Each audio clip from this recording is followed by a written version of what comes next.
¿Cómo están? Muy buenos días a todos. Continuamos con los temas correspondientes al programa y este en particular me parece uno muy interesante. Vamos a ver las leyes de Mendel. Ya comentamos algo la semana pasada, perdón, la clase pasada con respecto a este autor, dado que él sentó las bases de lo que hoy conocemos como genética y leyes de la herencia.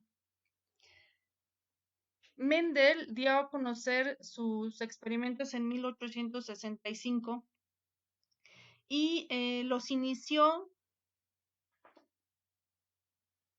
más o menos al mismo tiempo en el que Darwin, otro personaje importante para la biología, escribió El origen de las especies.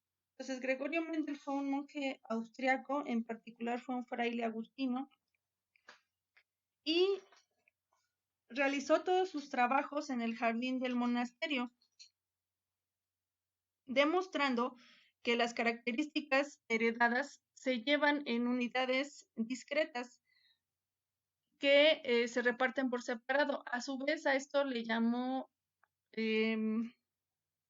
LMNT y es lo que conocemos actualmente como genes. Mendel eligió a una planta que es de chícharos, a la planta de chícharos, que también se le conoce como guisantes, de la especie Pisum sativum.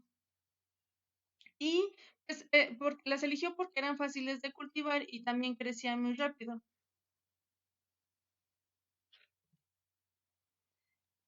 Entonces, Mendel probó 34 variedades de chícharos y realizó un estudio de las características que se iban heredando entre las generaciones durante 8 años. Eligió en total 7 características que podían presentarse de dos formas, entre ellas, por ejemplo, la altura de la planta, que podía ser alta o baja, el color de la flor, que podía ser blanca o roja, la forma de la semilla, rugosa o lisa. Les comento estas porque son las que vamos a mencionar en los ejemplos que veamos. Entonces, la forma de la semilla que podía ser rugosa o lisa, el color de la semilla que podía ser verde o amarilla. Con semilla nos referimos específicamente a lo que nosotros conocemos como el chícharo. Y también, bueno, podrían ser, la forma de las legumbres podría ser inflada y constreñida. En total, utilizó 28,000 plantas y se dedicó a desarrollar líneas puras. ¿Esto qué significa? Que los descendientes iguales generaban en la generación resultante una determinada característica. Es decir, por ejemplo, para el color de las semillas, utilizaba progenitores ambos, por ejemplo, con el color verde, y entonces los descendientes, pues todos tenían que tener el color verde. Entonces a eso le llamamos una línea pura. Sus aportaciones también fueron muy importantes porque estableció proporciones. ¿Recuerdan el ejercicio anterior donde hablamos de que se presentaba cierta característica en una cuarta parte de la población? Bueno, a eso nos referimos. Y porque pues también realizó un análisis estadístico de sus resultados. Bueno, ¿qué es lo que realizaba Mendel? Hacía un intercambio del polen de las plantas en los progenitores, los cuales eran individuos que tenían características iguales. Recuerden que el polen es el gameto masculino de las flores y entonces elegía aquellos de aquellas plantas que, por ejemplo, todas sus semillas las daban verdes o todas sus semillas las daban amarillas. Por eso se les llama cepas puras. Igual, por ejemplo, flores del mismo color. A los productos de estas cruzas él las llamó generación filial 1 o F1 y cuando cruzaba dos organismos de esta misma generación de la F1 los llamaba F2 o generación filial 2.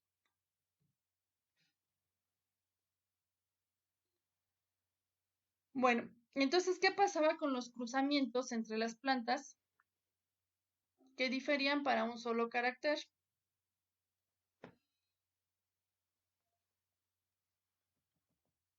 Por ejemplo, si tenemos en los caracteres de los progenitores, que representamos con la letra P, semilla lisa y semilla rugosa, él se dio cuenta que para la generación filial F1, el 100% de las semillas salían lisas, es decir, había un carácter dominante. Si las semillas eran amarillas y se cruzaban con una planta con semillas verdes, el 100% era amarilla. Esto quería decir que la característica de semilla amarilla sería la característica dominante y la característica verde pues sería la característica recesiva. ¿Qué pasó en cuanto a las flores? Encontró que las flores rojas eran dominantes sobre las blancas y entonces para la primera generación el 100% de las flores eran rojas. Con respecto al tamaño, las plantas altas eran el carácter dominante sobre las plantas enanas. Sin embargo, esto variaba, se dio cuenta que esto variaba para la generación F2, en donde ya un porcentaje de las plantas, aunque pequeño, con respecto de la mayoría, presentaba esa característica que él llamó recesiva, que no se presentaba durante la generación F1. Por eso decíamos que él encontró proporciones, en este caso se reflejan aquí, y realizó análisis estadísticos.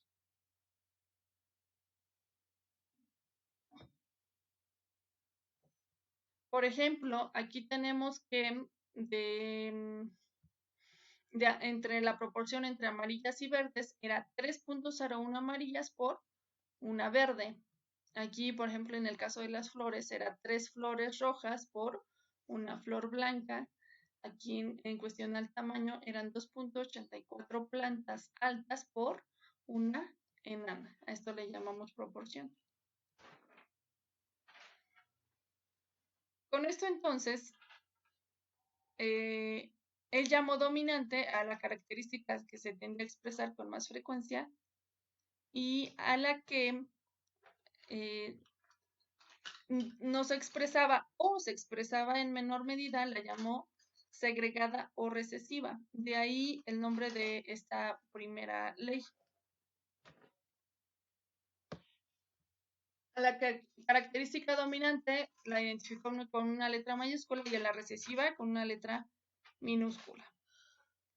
Dijo también entonces que los determinantes hereditarios son de naturaleza particulada y con esto se está refiriendo a los genes. Estos genes se encuentran por pares. Cada par está compuesto por 2 alelos o variantes del mismo gen. Por ejemplo, los genes que codifican, en este caso hablando de plantas, para el color de las semillas. El par estaría integrado por los 2 alelos, un alelo que codifica para el color verde y otro alelo que codifica para el color amarillo. Entonces, cuando son iguales, esos alelos los llamamos homocigotos y cuando son diferentes los llamamos heterocigotos.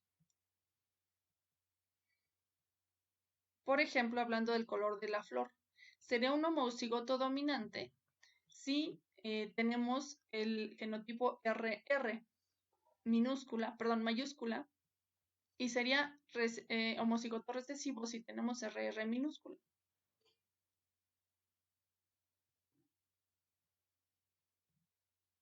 Tenemos entonces heterocigotos si presentan un carácter dominante y uno recesivo, como vemos R mayúscula, R minúscula.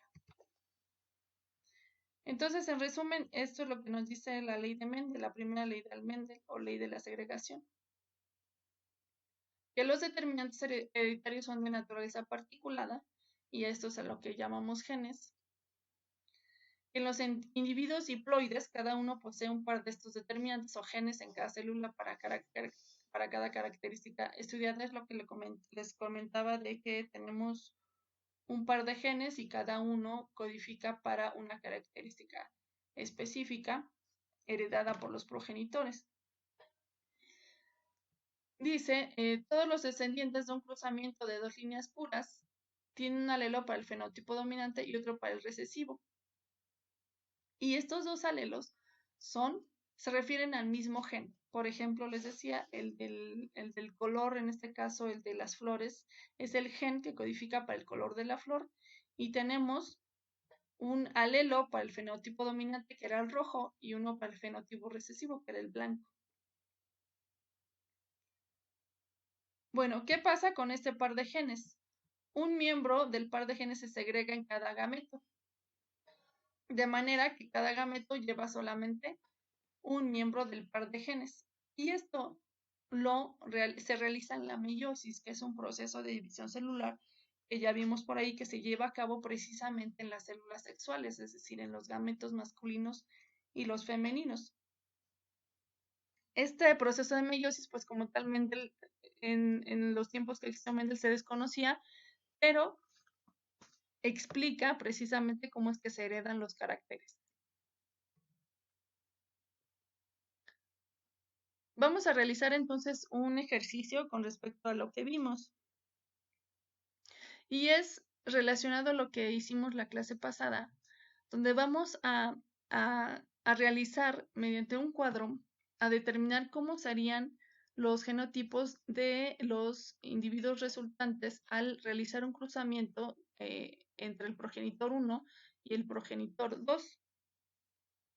En esta parte tenemos que el A es el amarillo y es dominante. Seguimos hablando de los chícharos.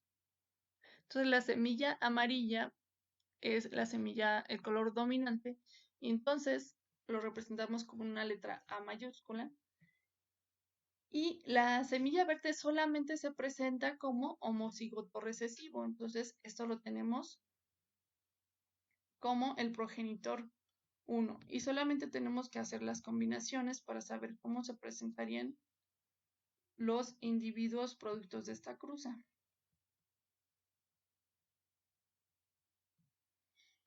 Este sería A, igualmente sería A minúscula, A mayúscula. Igualmente para este, si se dan cuenta todos quedan igual. Todos entonces serían homocigotos que, perdón, heterocigotos, porque tienen diferente, porque están compuestos de una letra mayúscula y una minúscula. Todos son heterocigotos. Y entonces todos serían amarillos, porque les está presentando aquí este fenotipo, porque la característica amarilla es la dominante. Bueno, ¿qué pasa ahora en este caso? Cuando los gametos del progenitor 1 es un heterocigoto y el del progenitor 2 igualmente es un heterocigoto. Aquí teníamos homocigotos dominantes y homocigoto recesivo. Aquí tenemos que ambos son heterocigotos. ¿Qué pasa entonces? Al realizar las combinaciones, resulta que nos sale un homocigoto dominante, un heterocigoto, otro heterocigoto y un homocigoto recesivo. Entonces tenemos que en los tres primeros casos la semilla es amarilla, dado que está presente el alelo A, que es de amarillo dominante, y solo una sería verde, porque se tiene que presentar en los dos alelos para que sea el fenotipo resultante verde. Bueno, ¿y qué pasa en el tercer caso? En el que tenemos un homocigoto recesivo contra un heterocigoto. Vamos a ver qué resulta en las proporciones.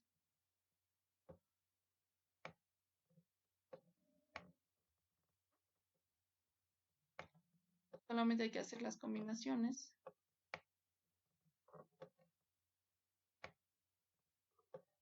Y en este caso cambian. Si ven, ya en esta generación ya se manifestaron dos